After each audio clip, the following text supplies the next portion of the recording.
lo mkhuleko onjani? Umkhuleko ogcwele ukukhona. Amen.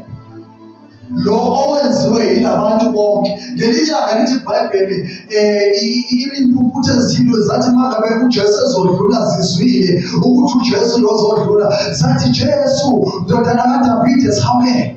uJesu esebuza ukuthi ngimenzeleni, kodwa ngisho ukuthi kulo mkhuleko wokukholwa awukutshela uJesu ukuthi yini afuna yenze.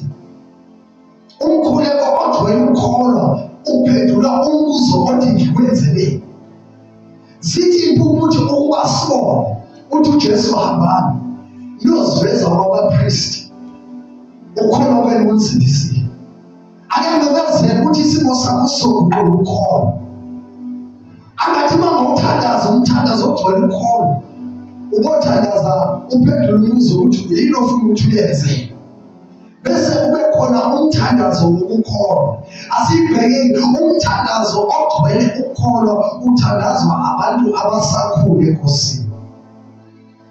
Uthandazwa abantu abasayingane abasacela. Lithi iBhayibheli indlalifa noma iyindlalifa kodwa mangabe isayingane iyafana nazo zonke izisebenzi zasekhaya.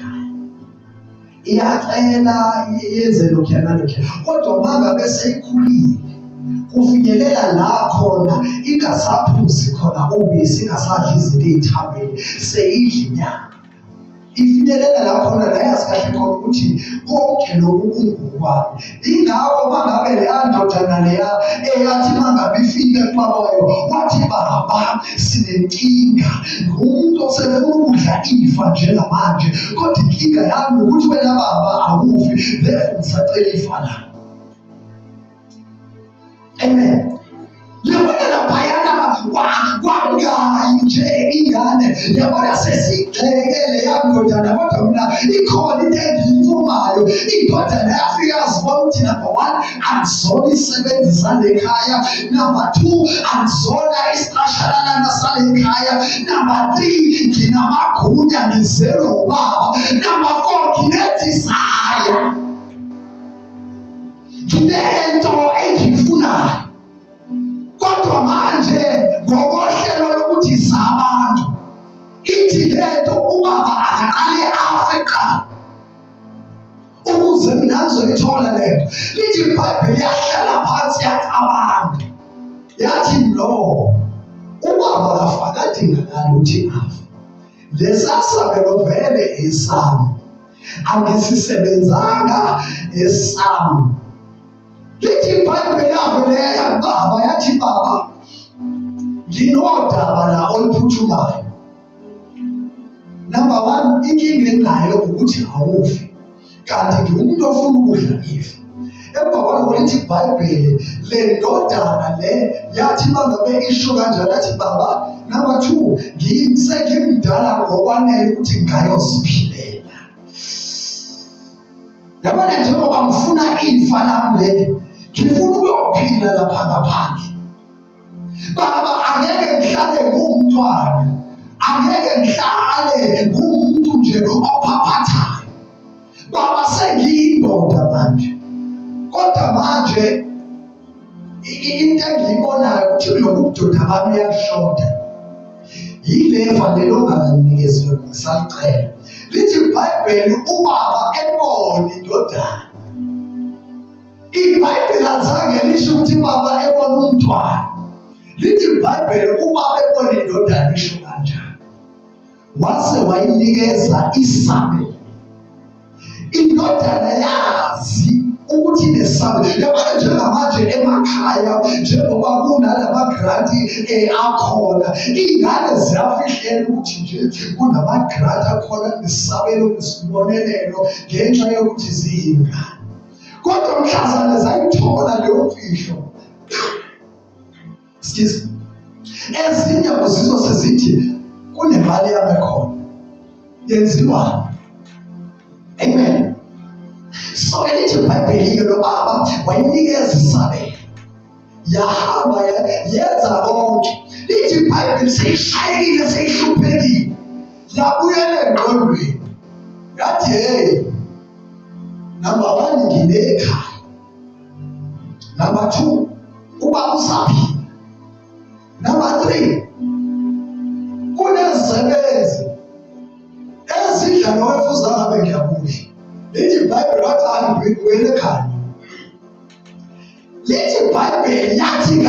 ungaphambuki ndodana. Lithi iBhayibheli eqhamukeni kwayo wazwakala ubaba ethi khona into ebengaphezu kwazo zonke. Yabona manje-ke ngifuna senzeni umcimbi, ngifuna senzeni idili. Lithi iBhayibheli basebabuza ukuthi ubaba wenze njani. Wazwakala ubaba ethi okulahlekile sekutholakele, okade kufile sekuyaphila, ekade ungilahlekele sengitholile sekubuyile. Lithi iBhayibheli ubaba wabesekhipha isimemezelo sokuthi njengamanje ngifuna ukuthi kuthathwe zonke izimvu ezikhona, ngifuna ukuzibona izimvu. Kukhona into engifuna ukuyikhathalisa, ngifuna le ebengaphezu kwazo zonke. Lithi iBhayibheli zathatha zabekwa izimvu baba bayikhomba le ecebe ngaphezu kwazo zonke. Wathi ubaba ahlatshwe kwenziwe idili. Emva kwalokho ubaba wathi khona iringi yale khaya, okuwukuthi kwaba abantu ababecebile ngempela. Wathi ubaba khona iringi yale khaya, kukhona isimboli yale khaya, kukhona isepha yale khaya, kukhona imfihlo yale khaya. Wathi mangabuke wathi mina wala. Emva kwalokho umuntu abesekhothama wathi ubaba leyo noma ayehambe nayo le ayethathile eqale ngoba eyisabelo sakhe, kodwa manje ngenxa yokuthi uyindoda ikhona engimbekelelo. Ngoba lithi iBhayibheli ubaba wehlale njalo ebhekile ukuthi indodana yakhe izobuya. Lithi-ke iBhayibheli wathi ubaba nansi iringi, wafane bethi hayi lolu ngcolile uyanuka, uhambe lana wachitha lokhu akade umnikeze kona, imali akade umnikeze yona, udle namantombazane, uye wahamba wayidaba, walidla ama-drugs. Wathi ubaba lethani indandatho ngimfake yona. Wathi ubaba letha izembatho zale ikhaya, kunohlobo lwezambatho ezingabokwayo le khaya. Lithi iBhayibheli ubaba wathi azilethwe. Ayamemezela ukuthi umuntu mangabe sekuNkulunkulu wenzeka into enjalo. Lithi iBhayibheli ubaba wathi azilethwe. Wathi mphumuleni lokho ongcolile, emva kwalokho nimfake izembatho zale ikhaya. Umuntu mangabe sekuJesu uyisidalwa esisho kwaqala kuyadlula sevela okusha. Amen. And lokho okuvelayo sekuNkulunkulu. So noNkulunkulu wethu kunjalo. Mangabe sesiza kuye emthandazweni unjalo uNkulunkulu akabalelani. Ingakho lithi iBhayibheli uNkulunkulu akabalelani izono zomuntu ukuthi umuntu wenzeni, kodwa uNkulunkulu umuntu mangabe seza uyamamukela. Ngoba uNkulunkulu njengalalo yababa owathi yebo uhambile kodwa manje usekuyile. Amen. Wathi yebo uhambile kodwa usekuyile. So ukholwa-ke kusinikeza i-access. Ukholwa kuyilento oyikhuluma ngaphakathi kwena. Amen. Ukholwa kuyilento oyikhuluma ungakakhulumi noNkulunkulu, usakhuluma wedwa ukuthi ngesidingo. Emva kwalokho akamemezela ukuthi ukholwa kwenza ukuthi kuye kuNkulunkulu le-answer yalento oyifunayo.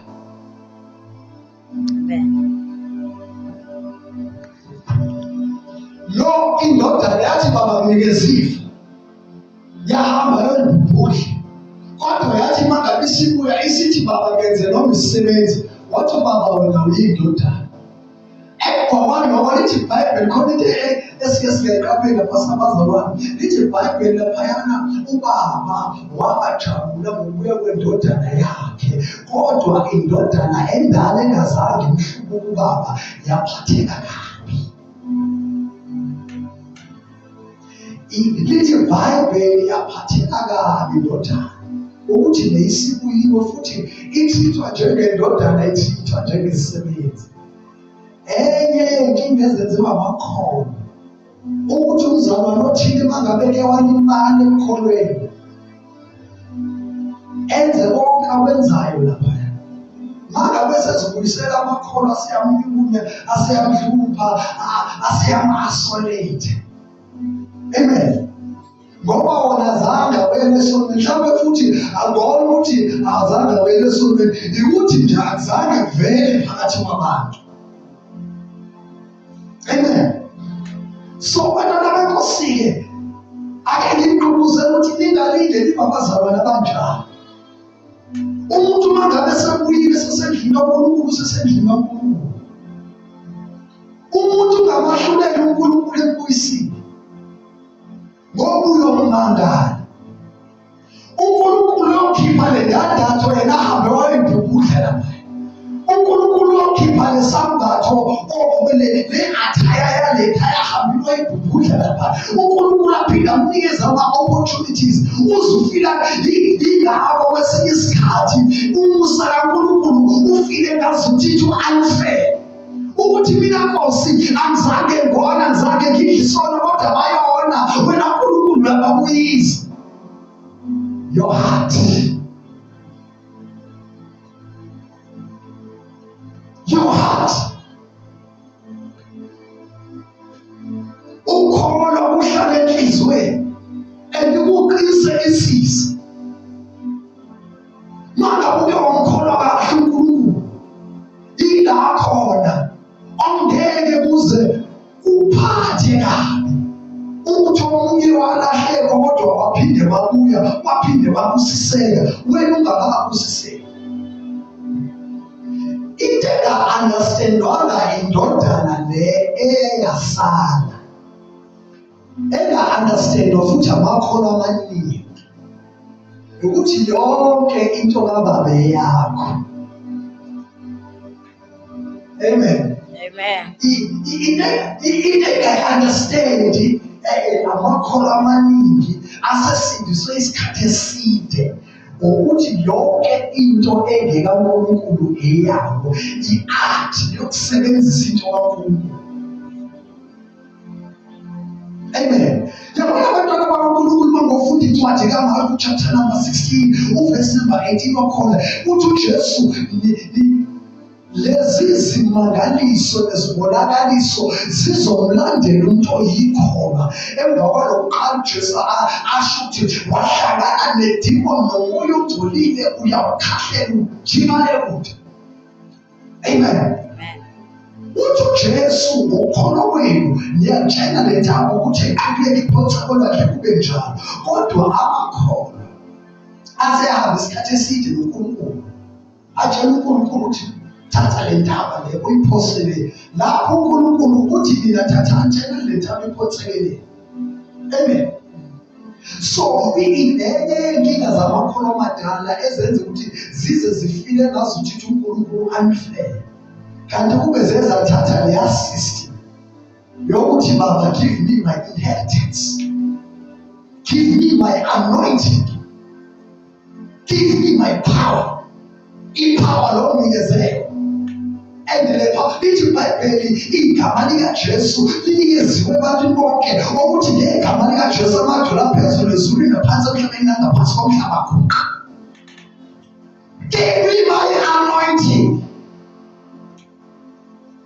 Lisho njalo iBhayibheli, yasho njalo indodana yathi give me my inheritance.